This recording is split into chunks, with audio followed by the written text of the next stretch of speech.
Welcome to today's keynote with Dr. Manja Clemencic, who will give a talk on the shifting authority in transnational governance of higher education. My name is Anne-Grethe Juhl, and I'm the Associate Director here at UCC of the Health Program and the campus we have in the northern part of Zealand, approximately 30 kilometers from here. Before we start, I would like to introduce Manja. Manja is lecturer in sociology of higher education at the Department of Sociology at Howard University. She also hosts several editorial duties as editor of European Journal of Higher Education and co-editor of a Bloomsbury book series on student experiences in higher education. Manja has a very interesting social science background. She holds a bachelor's degree in economics from her native Slovenia, a PhD in international politics from Cambridge, and she has done a postdoc in sociology. These diverse disciplinary backgrounds come together in her research on higher education. Within this field, she covers a number of areas, from student-centered learning and internationalization, to university positioning, and to study of student politics and higher education politics in Europe. Manja's current projects involve developing a method of digital ethnography to canvass qualitative data on student experience on a large scale. For this, she has developed an app and piloted it with Erasmus students, and it's called Erasmus Shouts app. Right now, she is finalizing an undergraduate textbook on sociology of higher education and a book entitled Student Power. Manja's interest in policies and politics of higher education will be at the center of her talk today. She will speak about the shifting authority in European governance of higher education policies and argue in favor of policy-focused research on politics of higher education. Manja will talk for 45 minutes, and then we'll have 15 minutes for questions. So very welcome, Manja. Let me begin first by thanking the EERA Council and the EERA Executive Board, and in particular the EERA President, Professor Theo Wibbels, for inviting me to speak in front of this audience. I would like to also extend my thanks to our wonderful hosts at the University College Copenhagen. Tusen tak for your hospitality and making all of this possible, and to Anne-Grethe for her most gracious introduction. EERA is the foremost association for education researchers, certainly in Europe, but I would argue as well globally. And EECER is the foremost gathering of education researchers. I think of it even a little bit like a family gathering of more close and distant relations, but all of us bound by the feeling of belonging to one community. I feel proud and privileged of being part of this community.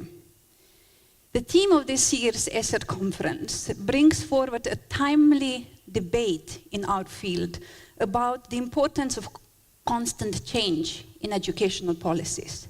What stands in the background of this discussion is really the political backstage of everything what we do in our daily lives as teachers, researchers, as education professionals. It leads our attention to these substantial questions. I will take these questions as a scholar of higher education. In interest of full disclosure, I must say it's really the higher education part of the educational research that I do. On a personal note, I'm a mother of 2 children who are right now in the elementary schooling, so my experiential learning, education research is immense, but my confidence on my skills in this area is pretty low.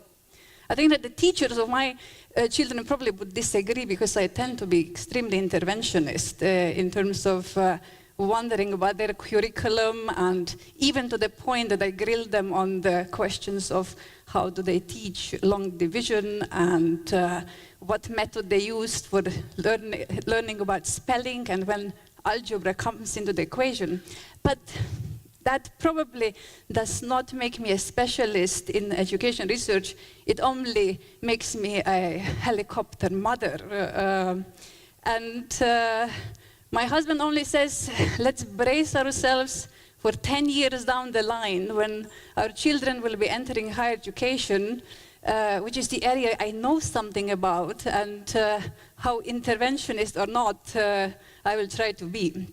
But that's just a little bit on the side story. Let me go now straight into discussion and the talk.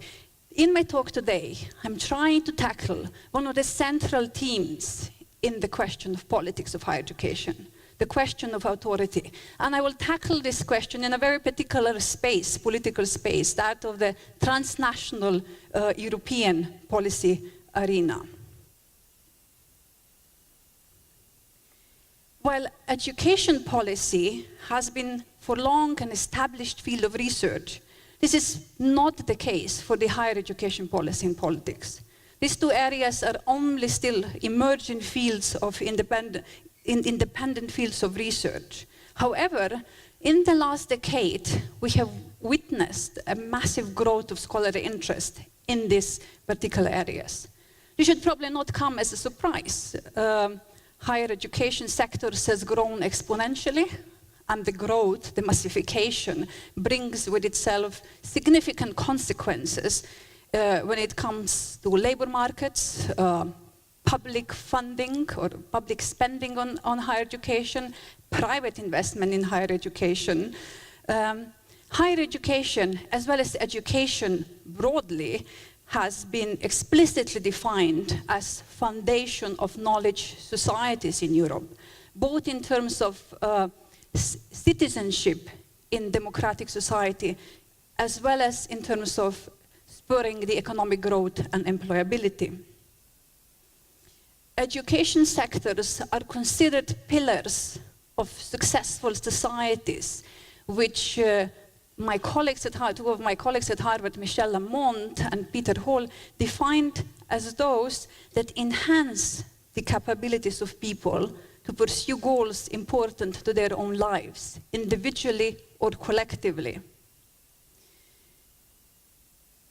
Research conducted in the area of higher education, I divide broadly and crudely into two distinct strands. Crudely because obviously those two strands overlap in the individual research projects of the people. But those are the two areas. One is higher education policy, which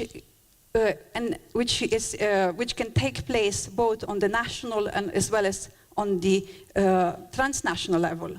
And the question here are mostly formulated in terms of which policies are developed, how do they compare to each other across nation systems, and what the implications of these policies are on the reform and transformation of the sector. These questions are tackled by comparative higher education policy researchers, such as, for example, Blakely and Mikkelsen in their study of higher education policies in 8 countries. In European context, there are also investigations of policies developed in the European transnational context, more specifically the Bologna or the European higher education area and the European Union. Examples of these studies are ample. One of them is the recent book by Yasemin Koy on the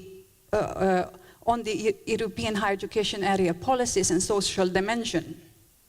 The conceptual tools in this latter research are mostly dealing with the question of diffusion or policy transfer or policy mobility, where scholars investigate how various aspects of Bologna recommendations, be that on credit systems or quality assurance or student-centered learning, are implemented in the national systems. And through what kind of a diffusion mechanisms this happens, and how structural and cultural in other conditions either deter or accelerate this implementation. The second approach is the approach where higher education politics is studied. And here the focus is on political processes, policy actors, and political administrative regimes. Again, we have multiple levels of analysis here, the national, the regional, meaning the sub-European regions like the Nordics or the Visegrad 4 or the Benelux, and the transnational, as well as more recently studies of various forms of global regionalisms, in particular depicted by works of Susan Robertson and her co-authors Xuan Cho and Ravinet. In one of the recent articles of European Journal of Higher Education, they could compare ASEAN with the European higher education area, as well as many others. The pervasiveness of the perspectives of the transnational policies and politics in these approaches is a rather specific, however not unique aspect of the research in Europe. Even though we see developments in regional policy cooperation in other parts of the world, it is still the European context where both policy cooperation has been the most intense and the policy convergence has been most deep.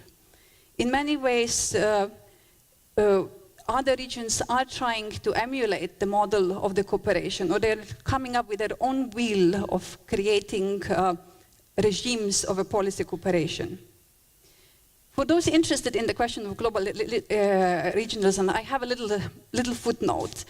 I happened to be in Armenia last year, where I was conducting a health check or comprehensive review of the national higher education system.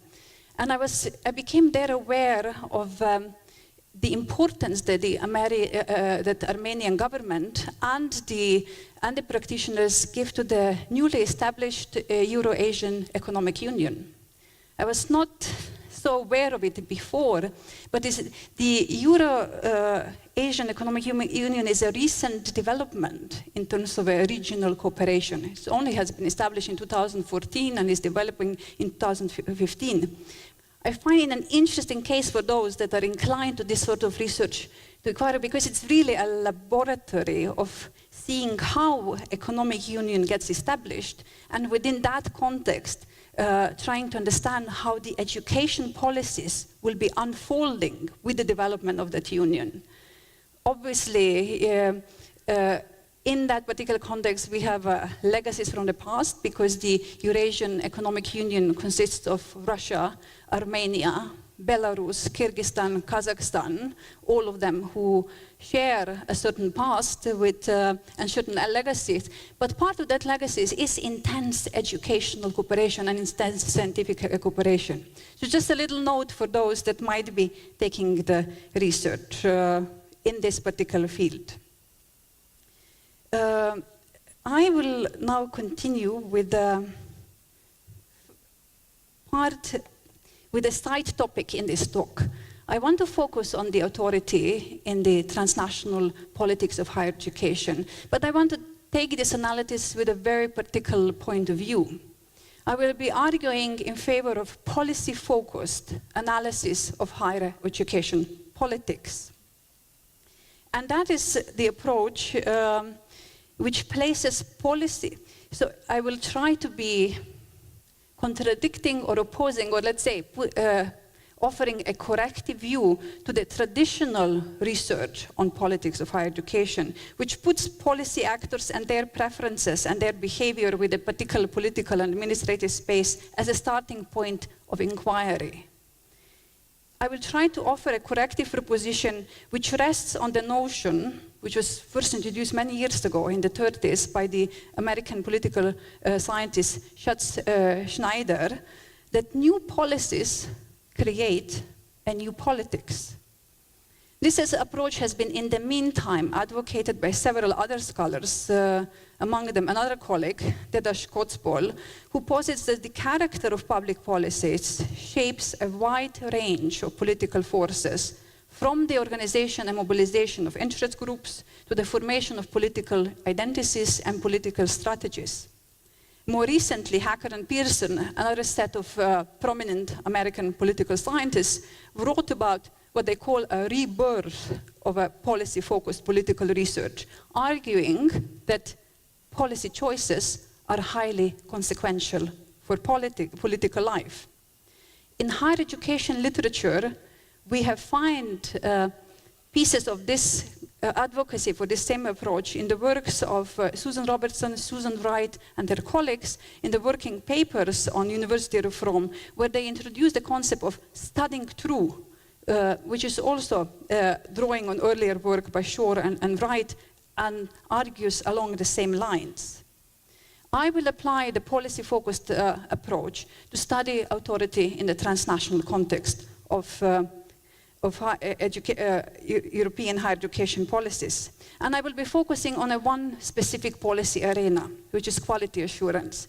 Quality assurance, I must say, is an area which many of us like to tackle because it's just been such a success story when it comes to the questions of a policy transfer from the transnational into the national space. So many of us have been tackling it and studying it because it has worked so well. Let's move now to the question of authority in transnational politics of higher education. Authority is in the heart of politics. Those who have authority can impose their policy preferences on others through policy decisions. I define here authority as the legitimate or socially approved right to co-decide on policies. Or to put it in a blunt language, authority means that people have the right to be sitting at a decision-making table, or organizations have the right to be sitting at a decision-making table. Authority is a separate but related concept to power, whereas authority is inherent in a particular position or function and gives rights to the holder to act, to decide, as I have argued earlier. Power is a relational capability or ability to act. Authority bears with itself responsibilities to act, whereas power, unlike a right, does not imply such responsibilities. And critical condition for authority is legitimacy, in the sense that those that are subordinate accept their rights, accept the decision that are being proposed to them, and accept the orders or the direction granted by those that have and exercise authority. Power, in contrast, does not depend on legitimacy. It can also be exerted by the means of force. There are three ways how authority gets legitimated. Okay, maybe the third one later, so it has not come immediately. The third one is the classical, is the Weberian bureaucratic authority, where authority gets legitimated by rules and regulations. It's the typical authority which is usually ingrained within the states and the governments. The second authority, which I propose here, is the authority, the so-called confirmed authority by the rulers.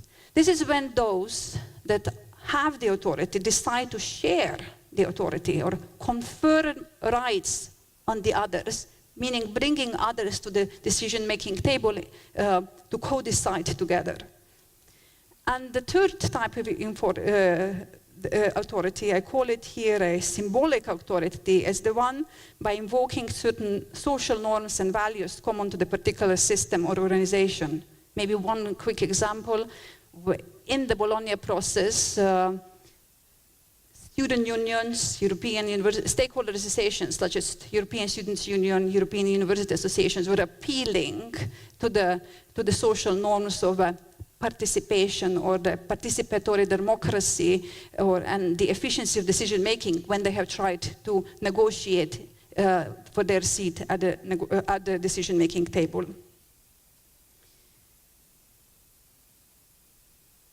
Now I'm moving on to the particular empirical case, the quality assurance policies within the Bologna process. One of the purposes of the Bologna Declaration of 1999 and later ministerial communiques was to encourage European cooperation in quality assurance with a view of developing comparable criteria and methodologies. Just as a small anecdote, I actually happened to be in Bologna in June 17, 18, 19 of 1999 at the time of the signature of the Bologna Declaration. At that time, I was there in a very peculiar function as Secretary General of the European Students' Union, which was not yet called European Students' Union, it was ESIP, the National Unions of Students. And we were there with a very specific purpose. I have written and spoken a lot about the role of students in the Bologna process and student politics more generally. If any of you has interest in this field, there will be a chapter on, a serious, comprehensive chapter on what the meaning of student politics is and the conceptual tools that we use in this field coming out in the new research handbook on politics in higher education later next year, I think. And this is yet another of those first books in this field which shows that the field of politics of higher education is maturing. But more relevant to the discussion today is the fact that European Students' Union in Bologna in 1999 did not have any authority to participate at the decision-making table. It was a different time now, back then, and things have changed. I won't speak about that trajectory, but I will focus now on the chronology of the developments in the policies on quality assurance. Many of you are here from the Network of Quality, so some of the things might be very familiar, but I'll just quickly remind us all so that I can have tools to analyze them later in terms of the authority question. In 2005, ministers have adopted European standards and guidelines for quality assurance in Europe. They have been drafted by ENCA, the European Network for Quality Assurance Agencies in Europe, in cooperation with the other members of so-called E4 group, which also consisted, apart from ENCA, of the European University Association, EURASIE, which is the platform of the vocational and professional schools in Europe, and the European Students' Union. Those European standards and guidelines have been then later on revised in 2009, in 2015 again. But more importantly, in 2017, the ministers have made one more very important decision in terms of the policies on quality assurance. They have agreed that the E4 group should proceed to setting up European Quality Assurance Register for higher education, which was then set up in 2008 and became the first legal entity coming out from the European higher education area. ECHA listing has the ESG, the standards and guidelines, as its criteria, and records only those national quality assurance, quality and accreditation agencies which complied with this specific European framework. The European standards and guidelines have become the main and the key reference point for all actors in European higher education. And ECHA is currently listing 24 agencies from 23 countries which can perform evaluations in all of the European higher education area. I would argue that the development of Bologna policies on quality assurance has profound influence on politics within European higher education area. And I will discuss this in the next slides. But before I do that, I have a small request for you. And I told you earlier that I'm really a specialist on higher education politics and policies.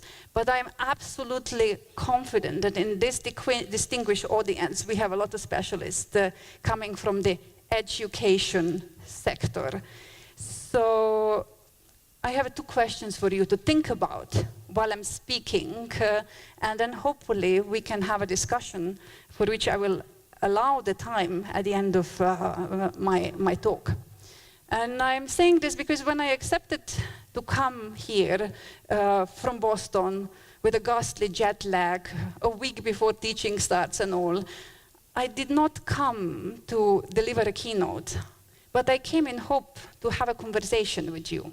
So I'm hoping that you will be picking up on some of those questions and that you will help me to complete the story on the authority in European education and higher education policy areas.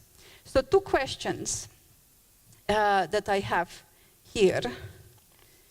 The first one is, I'm going to be arguing that the policies within higher education area have profoundly influenced and changed the politics of the European higher education area. But what I would like you to think about and hopefully reflect collectively later on is, do these EHEA policies also shape a new higher education politics on national level? And if they do, how? In other words, has anything changed on the national level as a reflection of the policies that have come from the European higher education area? Or does the national politics continue to be shaped by party political maneuvering, following voter preferences? In other words, the traditional link that we usually see in the policy research. National higher education politics does not longer seem to be monopolized only by the civil servants working together with the higher education institutions trying to figure out the direction and the shape of the higher education systems. For the reasons discussed earlier, massification, knowledge society and all, the public has become much more alert to what's happening with higher education, and so the politicians have become much more invested. I'm hearing that at the moment in Denmark you have a heated discussion among the members of the parliament on what to do with the higher education reforms, whether to undo them or not to undo them. And this is just one of the case in points that how politicized is politics becoming. I have met colleagues from Serbia just yesterday and kind of alluded to what I'll be speaking about, and one of them noted that how higher education is so political in Serbia for the reasons of private providers coming in, the public spending, lots of questions there. So again, is anything changing in terms of politics as a result of higher education policies? Or how does the politics of higher education look like at the national level in your respective countries? And do quality assurance agencies play a political role? Maybe a side question. I have spoken earlier this year at the annual conference of the American Council on Higher Education Accreditation. And one of the messages that came from that particular conference was the need for the agencies to try to influence more policy world and to try to shape better the public opinion. And that in the times where the ranking agencies are shaping the public opinion, and in the times of post-truth politics. So they have seen this renewed need for being more political, and they have discussed about resource and the capacities on how to achieve that. The second question that I would like you to think about is how is authority concentrated and distributed in European transnational governance of education policies? So the education bit that I don't know that much about. Obviously, we do not have European education area, and most of the politics is happening within the context of the European Union, which under its intergovernmental mode of governance. Stakeholders have managed to put a foot in, especially since 2001. We have the policy of the European Union on a more open and transparent governance, which involves stakeholder participation and consultation with the civil society. But the question is, who are the players? And maybe more specifically, and I have a question here for our ERA president, do academic associations such as ERA have a role to play? Do they have authority in the transnational governance of your education policies? So that's for that. So this is for us to think about it as I go into my next 3 slides, to analyze the key premises of the policy-focused approach to study authority in transnational politics of higher education. So what I'm proposing here is basically 4 key premises. And I'm stating them here just as premises, and then I'm going to try to, in the next slide, analyze them on the empirical case proposed. Public policies can legitimate the authority of some groups over others. The question is who gets rights and who does not, who is present in the decision table and who is not. Public policies can form new institutions, which I define here the way that Martin Olsen provided a classical and wonderful definition, as a rather enduring collection of rules and organizational practices embedded in structures of meaning and resources. The turning point is that public policies reflect the entire spectrum of issues that have been discussed in the policy-making process.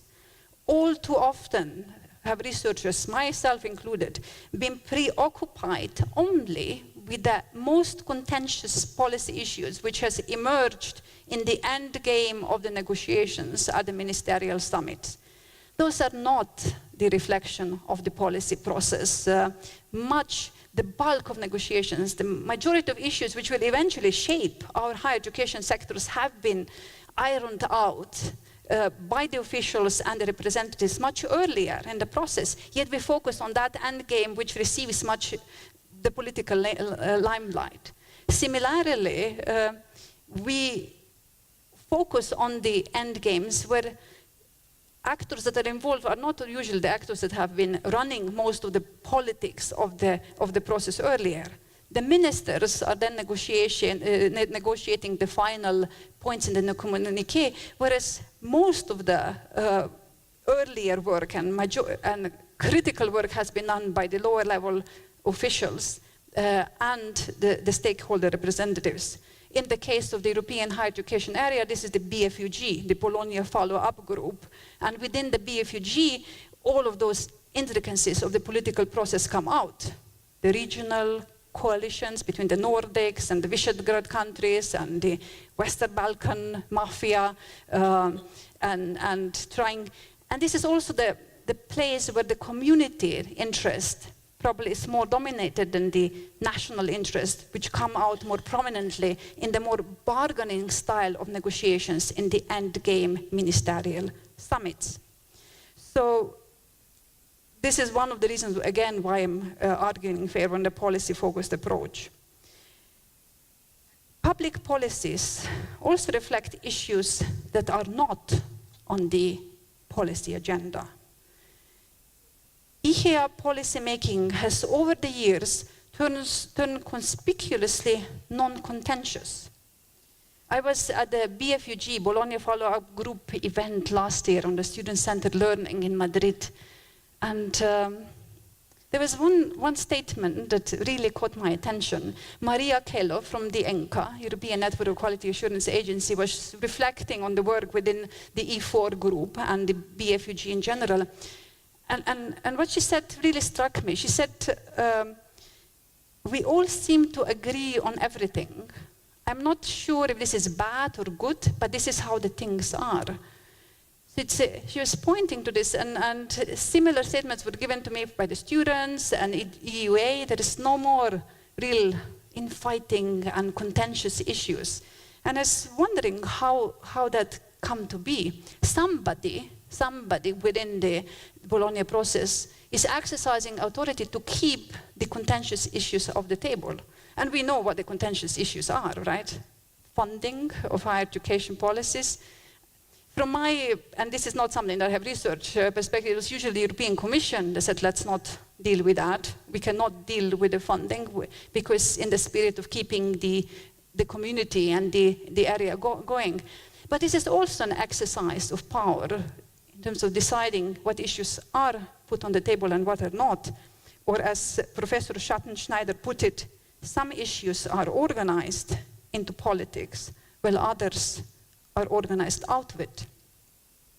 Finally, public policies reveal what data is used for evidence in support of policies. One important question comes here is, and that is, who supplies evidence and what kind of rights or authority are confirmed to those suppliers? So far in the European higher education areas, it was the Bologna implementation reports, which are the main stock-taking report which were used as evidence in support of the proposed policies.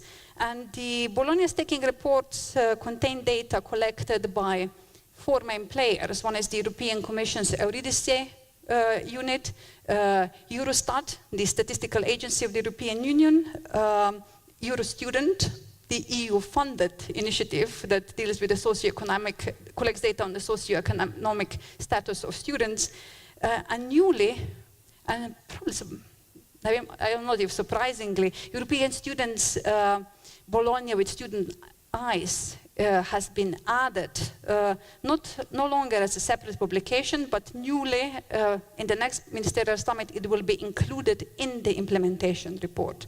So these are the main data collectors. Another question I have on this is, what is going to be the data in the future that will be used in the policy process, and who will thereby get access to the policy table?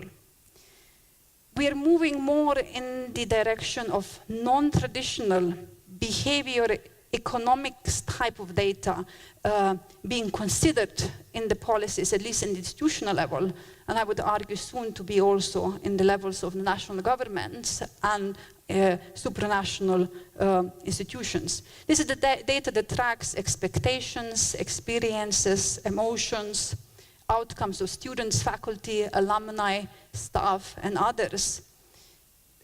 In Harvard, we have this a strong unit on the behavioral insight, which uses the nudging principle. You have a nudge in the policies, and also relies on a similar kind of data.